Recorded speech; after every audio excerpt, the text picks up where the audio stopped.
I'm Yasmin Ortiga. I'm a sociologist based in Singapore. So I've always been interested in the question of how people move across borders.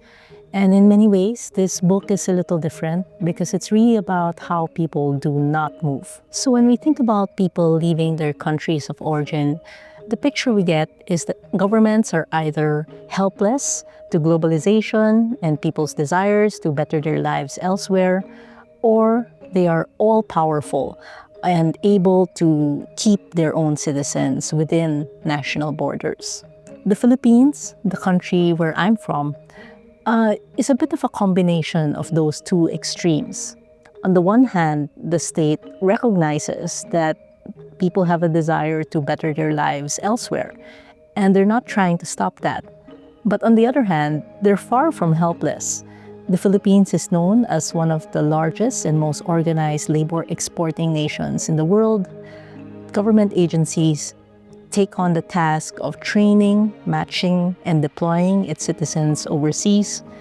And scholars have criticized this. So many social scientists have said that the Philippines is basically a country that facilitates migration just to profit off its own citizens' labor overseas. In contrast, my book is really a story of immobility. So I argue that migration governance is not just about regulating people's movement or maximizing remittances. Rather, it's about defining and managing the implications of remaining in place. While countries like the Philippines do benefit from labor export, the state also has to deal with those who have yet to leave, those unable to leave, as well as the vast majority of citizens who may have no intention of leaving at all.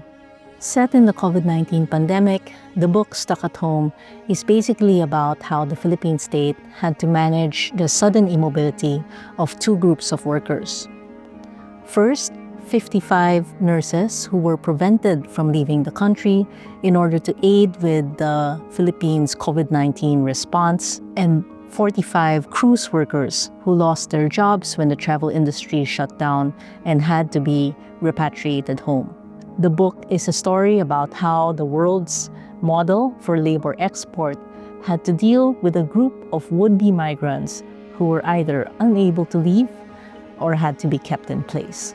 The book tells a story of how the Philippine state, nurses and cruise workers negotiated what it meant to be stuck at home, with each group pushing a narrative that would gain the most sympathy, commiseration, and support from the broader Filipino public. I found that a lot of these narratives depended on perceptions of workers' skills, whose immobility was simply unfortunate, whose was necessary, who deserved to move, and who could be prevented from moving at all. I found that there were high stakes in telling the most prominent or the most dominant narrative of immobility, because this determined how would-be migrants were treated by others in their community and how the state was likely to respond to their needs. So the COVID-19 pandemic made it very clear that governments are capable of immobilizing their own citizens.